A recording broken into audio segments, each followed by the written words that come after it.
నమస్తే సనాతన ధర్మ ప్రేక్షకులకి స్వాగతం. మనతో పాటుగా ఐకాన్ ఆస్ట్రాలజర్ ఆధ్యాత్మికవేత్త కట్టుపల్లి సురేష్ బాబు గారు ఉన్నారు. ఆయనతో మాట్లాడదాం. నమస్తే సార్. జై శ్రీమన్నారాయణ.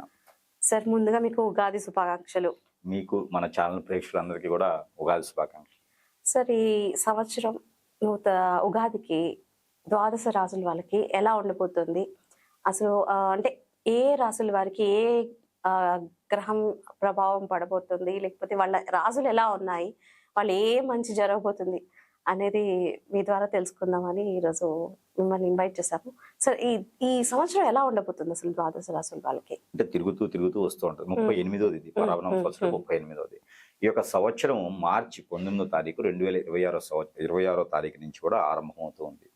ఈ ఆరంభ సమయంలో ద్వాదశ రాసుల వారికి అంటే ఏ గ్రహ స్థాయిలు ఏ రాశి వారి మీద ఎక్కువ ప్రభావితం చూపిస్తాయో ఆ రాసుల వారికి ఉత్తీర్ణుడి స్థాయికి వెళ్ళడం, మధ్యస్థగా ఉండడం, అందులోనూ గ్రహాల యొక్క శుభం ఉంటే ఎట్లా ఉంటుంది, అశుభం ఉంటే ఎలా ఉంటుంది అనే దాని గురించి మనం రాసులు ఓవరాల్ గా ఇందులో మనము వ్యక్తిగత జాతంగా తీసుకొని పరిశీలన చేసింది అయితే కాదు.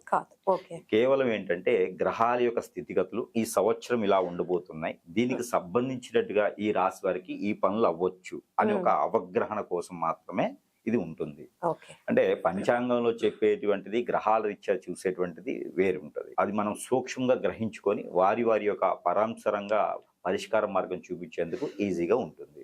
వృషభ రాశి వాళ్ళది ఎలా ఉండబోతుంది? ద్వాదశ రాశుల్లో ఒకటి వృషభ రాశి. ఈ వృషభ రాశి వారికి కూడా మార్చి 19వ తారీఖు మొదలయ్యేటువంటి యుగాది నుంచి ఏప్రిల్ 17వ తారీఖు వరకు అంతమయ్యేటువంటి ఏప్రిల్ 17వ తారీఖు 2027 సంవత్సరానికి ఉండేటువంటి పరావణమ సంవత్సరంలో ఈ పరావణమ సంవత్సరం మొత్తం కూడా గమనించినట్టయితే కనుక వృషభ రాశి, ఈ ద్వాదశ రాశిలో వృషభ రాశి వారికి వీరికి ఆర్థికంగాను ఆరోగ్యంగాను కొంచెం ఇబ్బందులు కలిగేలాను గ్రహాల యొక్క స్థితిగతులు వీరి మీద కొంతమేర గురువు అయితే బాగానే ఉన్నాడు, కానీ కేతువు ఒక ప్రభావితం, శుక్రుని యొక్క ప్రభావితం వీరి మీద ఉండటం వల్ల నరదిష్టి నరకోశ అయితే ఎక్కువగా ఉంటుంది.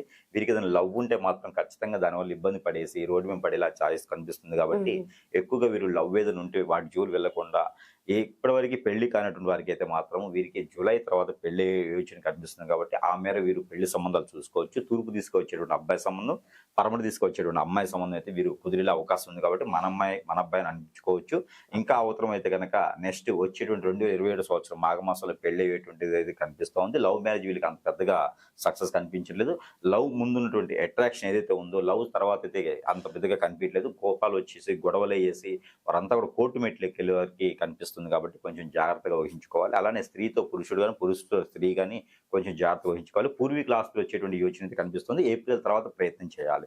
ఏదైనా గొడవల్లో ఉన్నాయి కానీ, లిటికేషన్స్ కానీ, కోర్టులో ఉన్నటువంటి కానీ, ఫైనాన్షియల్ ఇష్యూస్ కానీ ఇవన్నీ కూడా క్యూర్ అయ్యేటువంటి కనిపిస్తోంది గ్రహాల యొక్క స్థితిగతుల వల్ల. అది కూడా రవి భగవాన్ యొక్క స్థితిగతి వల్ల, బుధ భగవాన్ యొక్క స్థితిగతి వల్ల, శుక్రుని యొక్క స్థితిగతి వల్లనే వీరికి మంచి జరగబోతుంది ఈ సంవత్సరం అంతా కూడా.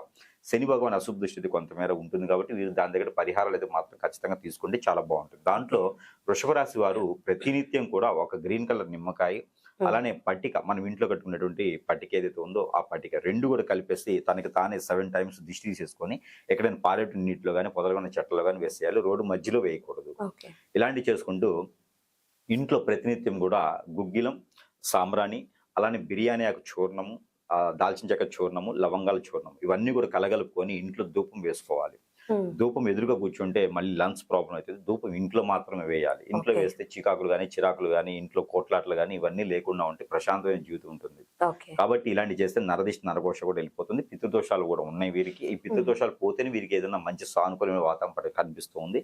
ఇక శని భగవాన్ యొక్క అశుభ దృష్టి కానివ్వండి, కేతు యొక్క అశుభ దృష్టి, 2 గ్రహాలు ఉన్నంత వరకు వీరికి పితృదోషాలు ఉంటూనే ఉంటాయి. అనుకున్న పని ముందుకెళ్ళకపోవడం, మోసపోవడం లాంటివి జరుగుతూ ఉంటాయి. కాబట్టి దాని దగ్గర ప్రికాషన్స్ ఏంటంటే కనుక వీరు ఎక్కడైనా విష్ణు ఆలయం ఉంటే బుధవారం రోజున పులిహోర, చింతపండు పులిహోర వారికి నైవేద్యం సమర్పించేసి ఆ నైవేద్యాన్ని చాలా మందికి కూడా ఎంతో మందికి అంతమందికి ప్రసాద రూపంగా సమర్పించినట్టయితే కనుక వీరికి ఆ శని భగవానికి కేతు భగవాన్ దోషం పోయేసి ఎవరి దగ్గర మోసపోకుండా అయితే ఖచ్చితంగా ఉండేదానికి ఉంటుంది.